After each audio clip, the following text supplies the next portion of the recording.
সরকারিভাবে জুলাই বিপ্লবের ঘোষণাপত্রের জন্য ১৫ দিনের সময়সীমা বেঁধে দিয়েছে বৈষম্য বিরোধী ছাত্র আন্দোলন। অন্যথায় ১৫ জানুয়ারি আবারও কেন্দ্রীয় শহীদ মিনারে সমাবেশ করা হবে। বিকেলে কেন্দ্রীয় শহীদ মিনারে মার্চ ফর ইউনিটির বিশাল সমাবেশ থেকে বক্তারা এই ঘোষণা দেন। তারা বলেন, দেশের মানুষ ৭২-এর সংবিধান বাতিল করে নতুন সংবিধান চায়। শেখ হাসিনা ও তার দোসরদের বিচার এবং যৌক্তিক সংস্কারের আগে কোনো নির্বাচন নয় বলেও জানান তারা। আরও জানাচ্ছেন ইউসুফ আলী। জুলাই বিপ্লবের ঘোষণাপত্রের দাবিতে কেন্দ্রীয় শহীদ মিনারে মার্চ ফর ইউনিটির আয়োজন করে বৈষম্য বিরোধী ছাত্র আন্দোলন। অনুষ্ঠান সফল করতে সকাল থেকেই খণ্ড খণ্ড মিছিল নিয়ে জড়ো হয় শিক্ষার্থীরা। দুপুর হওয়ার আগেই কানায় কানায় পরিপূর্ণ হয়ে ওঠে শহীদ মিনার ও আশেপাশের এলাকা। সবাই বক্তারা বলেন, আওয়ামী লীগ দেশের মানুষের উপর যে অত্যাচার করেছে তার কারণে দেশে ফিরিয়ে এনে শেখ হাসিনা ও তার দোসরদের বিচার করতে হবে। আমরা হাসিনার বিচার চাই এবং আমরা আওয়ামী লীগ নিষিদ্ধ চাই। জুলাইয়ে যে যোদ্ধারা জীবন দিয়ে রাস্তায় যুদ্ধ করেছিল, লড়াই করেছিল, তাদের সেফটি আমাদের দিতে হবে। জুলাই বিপ্লবের যোদ্ধাদের উপরে হামলা হয়েছে, হুমকি হয়েছে, প্রত্যেকটার বিচার করতে হবে, এই নিরাপত্তা নিশ্চিত করতে হবে। গুম খুনের বিচার না হওয়া পর্যন্ত কোনো নির্বাচন নয় বলেও উল্লেখ করেন বক্তারা। আমাদের সামনে এখনো খুনিরা, খুনিদের দোসররা এখন উন্মুক্ত ভাবে চলাফেরা করে। যারা আমাদের ভাইদের হত্যা করেছে, ওই ছাত্রলীগ, যুবলীগ, আওয়ামী লীগের সন্ত্রাসীরা, তারা এখনো বিভিন্ন দিক থেকে আমাদেরকে দেখে আর মুচকি হাসে। এই খুনিদের বিচার হতে হবে। বাংলাদেশের আগামী নির্বাচন হবে গণপরিষদ নির্বাচন। এই গণপরিষদ নির্বাচনে যারা জয়ী হবে তারা একই সাথে সংবিধান বিষয়ে সিদ্ধান্ত নেবে, নতুন সংবিধান প্রণয়ন করবে এবং আইনসভার সদস্য হিসাবে ভূমিকা পালন করবে। জুলাই বিপ্লবের ঘোষণাপত্রের জন্য সরকারের উদ্যোগকে স্বাগত জানান তারা। ছাত্র জনতার সেই দাবির মুখে গতকালের রাত্রে বাংলাদেশের সকল দল পক্ষকে নিয়ে একটি ঘোষণাপত্র বাংলাদেশকে উপহার দেওয়ার জন্য প্রেস রিলিজ দিয়েছেন। এটা আমাদের অর্জন। ৫ই আগস্ট পরবর্তী বাংলাদেশে আমাদের আর কোনো শত্রু নাই, আমাদের একমাত্র শত্রু এই আওয়ামী লীগ। আওয়ামী লীগের বিরুদ্ধে আমাদের ফেসিবারিক প্রতিবাদী যতগুলো রাজনৈতিক শক্তি আছে, আমাদের সংগ্রাম 15 জানুয়ারির মধ্যে আমাদের এই জুলাই গণঅভ্যুত্থানের ঘোষণাপত্র জারি করতে হবে। দেশবাসী, আপনাদের সাথে আবার দেখা হবে 15 জানুয়ারিতে আমাদের ঘোষণাপত্র নিয়ে। অবশেষে মার্চ ফর ইউনিটি থেকে জুলাইয়ের ঘোষণাপত্রের জন্য সময় বেঁধে দেওয়া হলো। নির্দিষ্ট সময়ের মধ্যে ঘোষণা করা না হলে আবারও কেন্দ্রীয় শহীদ মিনারে জড়ো হবে বৈষম্য বিরোধী ছাত্র আন্দোলনের নেতাকর্মীরা। কেন্দ্রীয় শহীদ মিনার থেকে ইউসুফ আলী, মাই টিভি, ঢাকা। 31st নাইট এবং খ্রিস্টীয় নতুন বছর উপলক্ষে কোনোভাবেই রাজধানীতে আতশবাজি করতে দেওয়া হবে না বলে হুঁশিয়ারি দিয়েছেন Dhaka metropolitan police commissioner Sheikh Saddat Ali. সকালে ডিএমপির মিডিয়া সেন্টারে এক জরুরি সংবাদ সম্মেলনে তিনি এই কথা জানান। বলেন, শব্দ দূষণ এবং বিশৃঙ্খলা ঠেকাতে ডিএমপির ঘোষণা শুধু ঘোষণার মধ্যেই সীমাবদ্ধ থাকবে না, তা বাস্তবায়ন করতে দিন রাত মাঠে অতিরিক্ত পুলিশ সদস্য মোতায়েন করা হয়েছে। এই বিষয়ে আইন শৃঙ্খলা বাহিনীকে সহযোগিতা করতে নগরবাসী প্রতি অনুরোধ জানান ডিএমপি কমিশনার শেখ সাজ্জাদ আলী। আতশবাজি, রকেট বোমা, ক্লাস্টার বোমা, পটকা ইত্যাদি যাতে নববর্ষ উপলক্ষে ব্যবহৃত না হয় সেই জন্য ঢাকা মেট্রোপলিটন পুলিশ অভিযান চালায় এবং সেই অভিযানে আমরা চকলেট বোমা, ক্লাস্টার বোমা, পটকা বোমা, আতশবাজি, রকেট বোমা, বিভিন্ন বিস্ফোরক মোট 172 কেজি উদ্ধার করি। এই সংক্রান্তে মামলা হয় 5টি এবং গ্রেপ্তারও 5 জন। এই সকল কর্মকাণ্ডে আপনাদের সহ ঢাকাবাসীর সহযোগিতা কামনা করি। ঢাকাবাসী নিরাপদে থাক, ভালো থাক, ঢাকা মেট্রোপলিটন পুলিশের একমাত্র চাওয়া। দর্শক, এই মুহূর্তে রাজধানীর মগবাজার এলাকায় আছেন আমাদের সহকর্মী নুসরাত শারমিন, যুক্ত হচ্ছি তার সাথে। নুসরাত, 31st নাইটকে সামনে রেখে মগবাজার ও আশেপাশের এলাকার পরিস্থিতি কেমন দেখছেন আমাদেরকে জানান।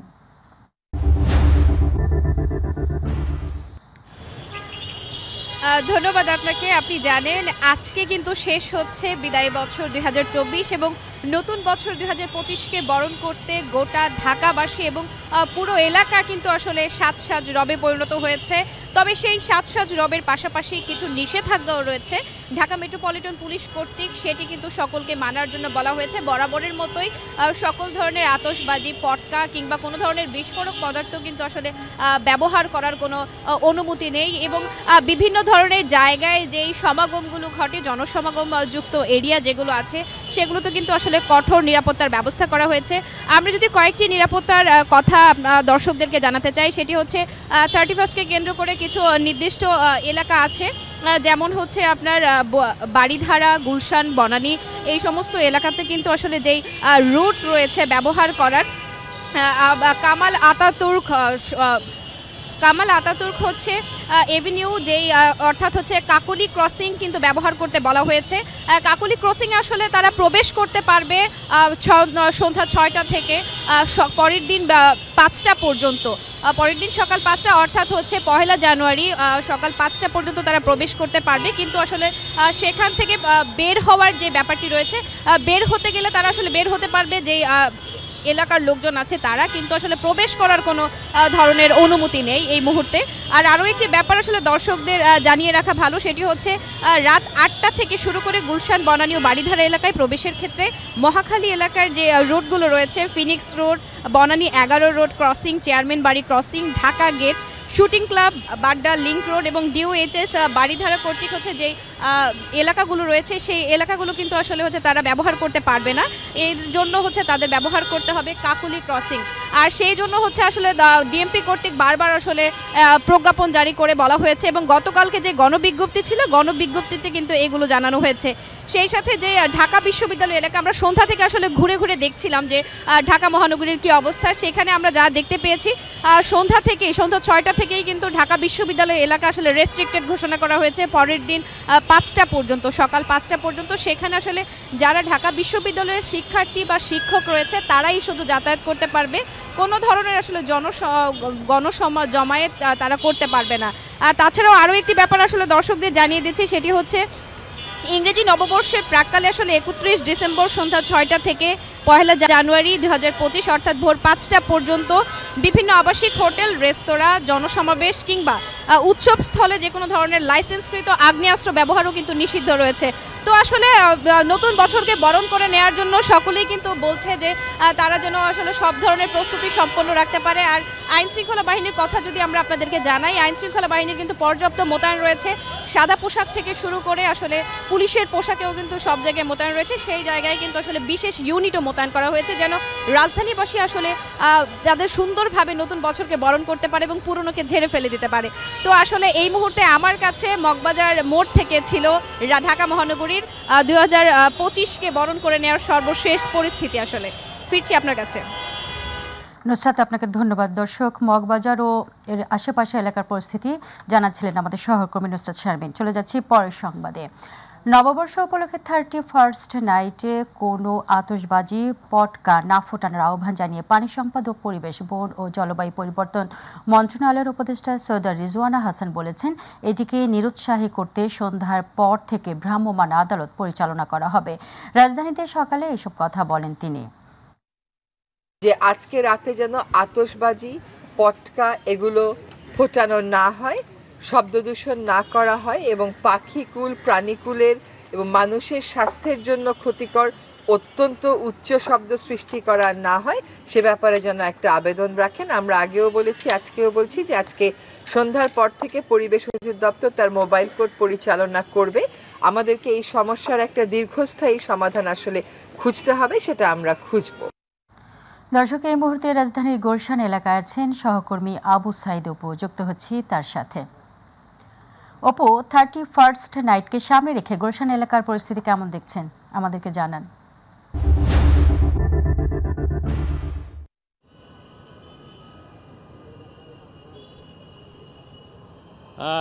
আপনাকে ধন্যবাদ। আপনার মাধ্যমে আমি দর্শকদেরকে জানাতে চাই যে বিগত আসলে বছরগুলোর মতো এবারও কিন্তু আসলে আজকে রাত ঠিক 12টার পরেই কিন্তু 2025 সালের আগমন ঘটতে যাচ্ছে এবং এই আগমনকে কেন্দ্র করে কিন্তু যে ইংরেজি নববর্ষ সেটি কিন্তু আসলে পুরো বাঙালি জাতি ধর্ম বর্ণ নির্বিশেষে সবাই আসলে পালন করছে।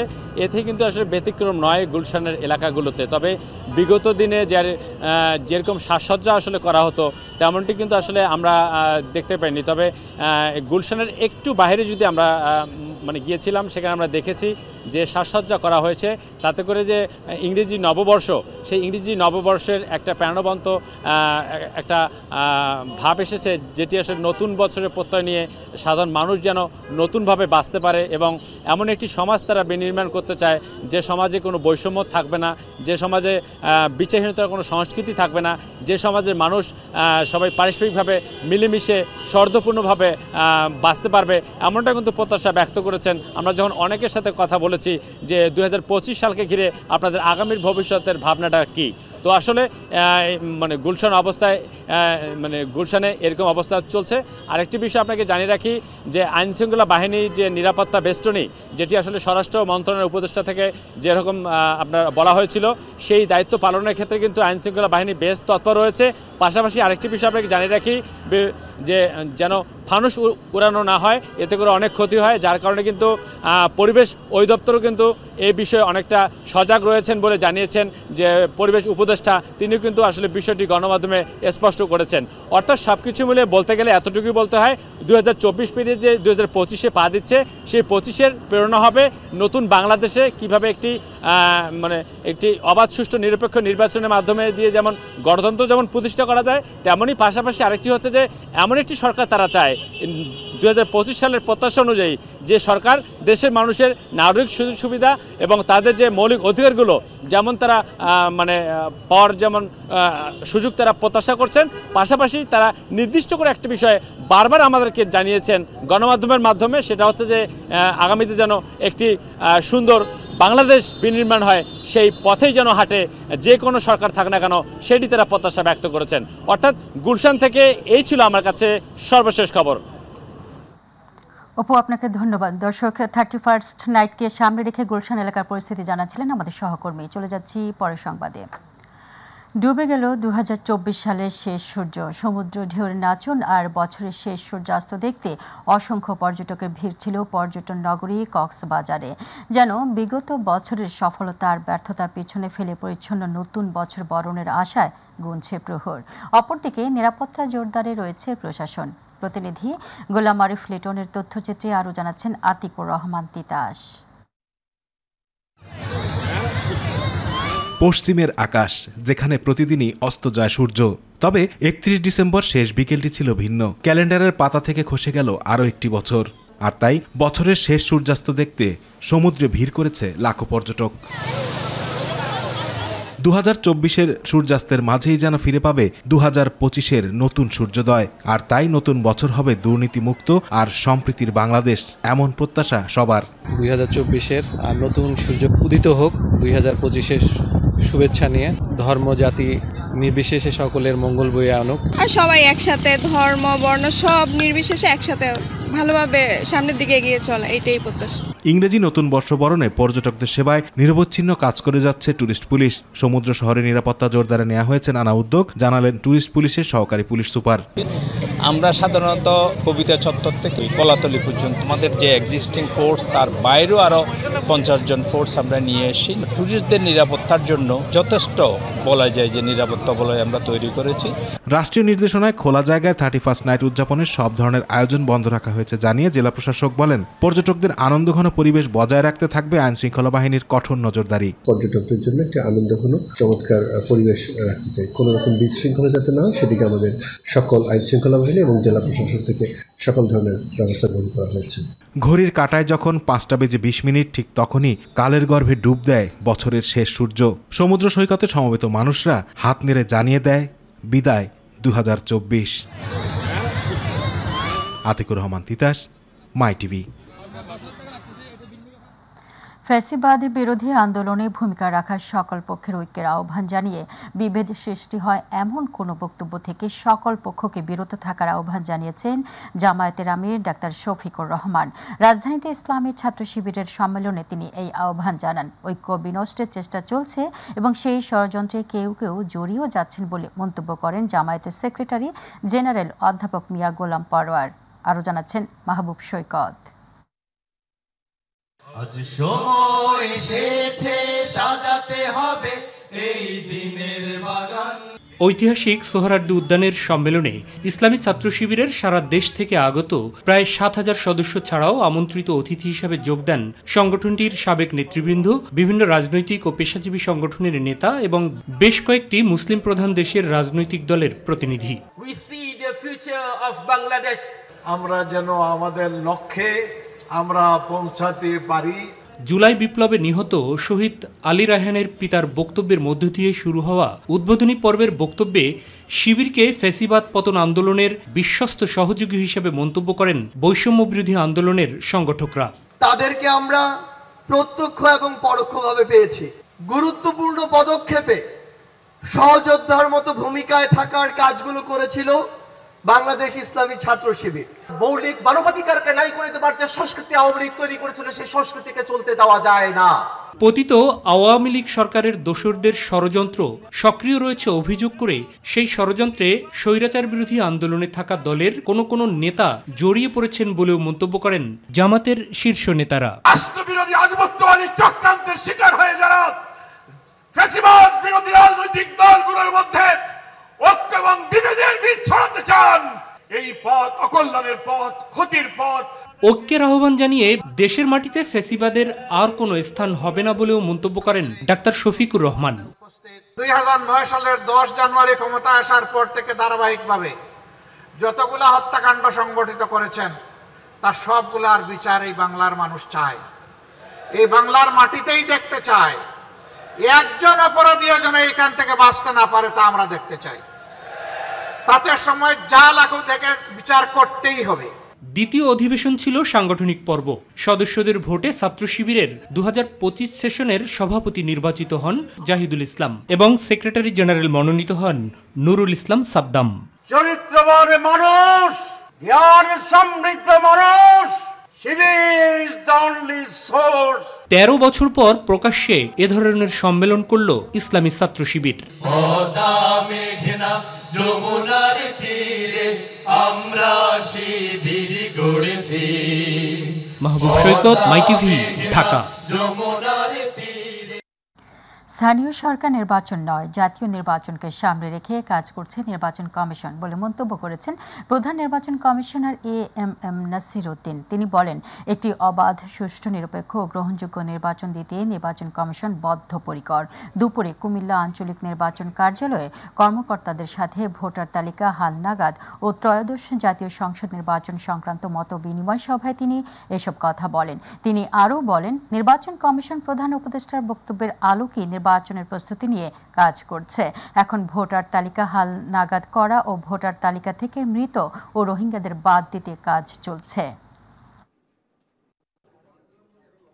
আমরা জাতীয় নির্বাচনের জন্য প্রস্তুতি নিচ্ছি, স্থানীয় সরকার নির্বাচনের জন্য প্রস্তুতি আমরা শুরু করি নাই। আসলে এটা করি নাই, আমরা জাতীয় নির্বাচনকে সামনে রেখে আমাদের প্রস্তুতি এগিয়ে দিচ্ছি। তারপরে নির্বাচন কবে নাগাদ হতে পারে জিজ্ঞেস করলেন, একটা টাইম ফ্রেমটা আমাদের পক্ষ থেকে সুনির্দিষ্ট কোনো দিনক্ষণ আমরা এখনো নির্ধারণ করি নাই। আমরা মাননীয় প্রধান উপদেষ্টা যে ইঙ্গিত দিয়েছেন ওনার 16 তারিখের বক্তৃতায়, সেটার আলোকেই প্রস্তুতি নিচ্ছি। সংবিধান সংস্কার কমিশন সহ নির্বাচন বিচার বিভাগ, দুদক, পুলিশ এবং জনপ্রশাসন সংস্কার কমিশন এই 6 সংস্কার কমিশনের প্রতিবেদন 31 ডিসেম্বরের মধ্যে জমা দেওয়ার কথা থাকলেও এখন পর্যন্ত কোনো কমিশন প্রতিবেদন জমা দেননি। মন্ত্রিপরিষদ বিভাগ থেকে জানা গেছে 6 সংস্কার কমিশনে সময় বাড়িয়ে নিয়েছে।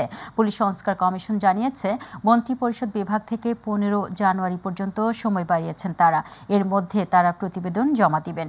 নির্বাচন সংস্কার কমিশন প্রধান বদিউল আলম মজুমদার বলেছেন 3 জানুয়ারি তাদের প্রতিবেদন জমা দেওয়া হবে। দুদক সংস্কার কমিশন প্রধান ইফতেখারুজ্জামান বলেন 3 অক্টোবর সংস্কার কমিশন গঠন করা হলেও তার কাজ শুরু করেছে 7 অক্টোবর, তাই 7 জানুয়ারির মধ্যে তারা প্রতিবেদন জমা দিবেন।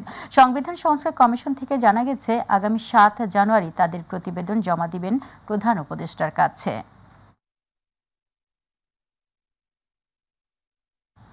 সচিবালয়ে অগ্নিকাণ্ডের ঘটনায় কোনো ধরনের নাশকতার প্রমাণ পায়নি গঠিত উচ্চ পর্যায়ের তদন্ত কমিটি। বৈদ্যুতিক লুজ কানেকশনের কারণে অগ্নিকাণ্ডের সূত্রপাত হয়েছে বলে কমিটি তাদের প্রাথমিক প্রতিবেদনে জানিয়েছে।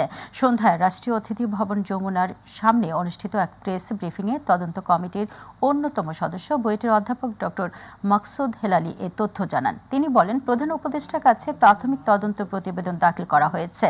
প্রতিবেদনে আগুনের ঘটনায় 3 জায়গার আলামত সংগ্রহ করে নমুনা পরীক্ষা করে কোনো বিস্ফোরক পাওয়া যায়নি বলে উল্লেখ করা হয়েছে।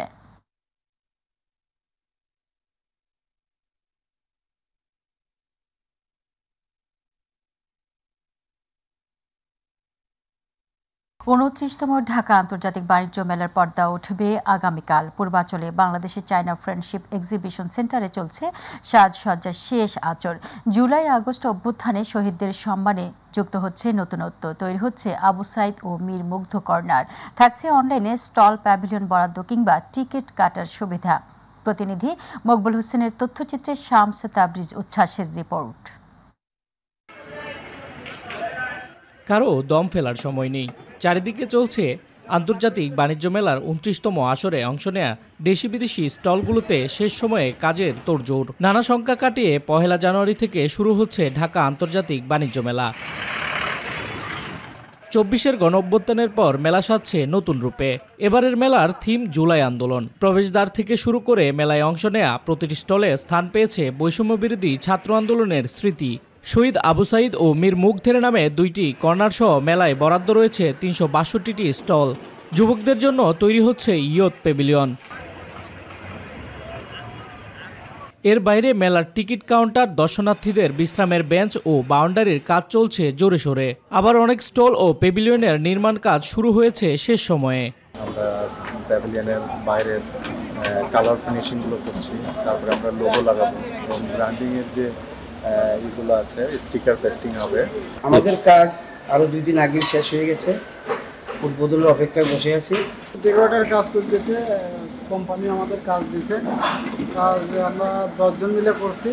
আর মেলায় স্টল ও প্যাভিলিয়নের বরাদ্দ নেয়া মালিকরা বলছে স্টল নির্মাণ করতে দিনরাত কাজ চালিয়ে যাচ্ছেন তারা। বাণিজ্য মেলায় অংশ নিচ্ছে ভারত, পাকিস্তান, ইরান, তুরস্ক, মালয়েশিয়া, ইন্দোনেশিয়া, হংকং, সিঙ্গাপুরের বিভিন্ন প্রতিষ্ঠান। জানুয়ারির 1 তারিখে আমাদের বাণিজ্য মেলা শুরু হবে। আমাদের সব প্রোডাক্টের কাজ চলতে হয়, সব কাউন্টারের মাল আমরা গুছাইতেছি।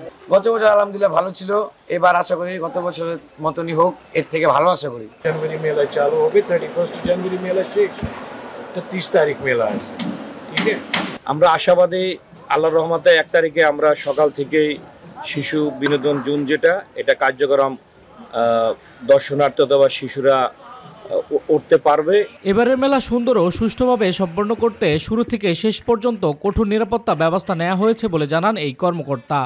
আশা করি আমরা সঠিক ও সুন্দর পরিবেশে 1 তারিখে এটা উদ্বোধন অনুষ্ঠান হবে এবং সারা মাসব্যাপী নিরাপত্তা চাদর আমরা ঢেকে দিয়ে এই প্রোগ্রাম শেষ করতে পারব। 1 জানুয়ারি ঢাকা আন্তর্জাতিক বাণিজ্য মেলার উদ্বোধন করবেন প্রধান উপদেষ্টা ডক্টর মোহাম্মদ ইউনূস। শামস তাবরিজ উচ্ছ্বাস, মাই টিভি নিউজ ডেস্ক।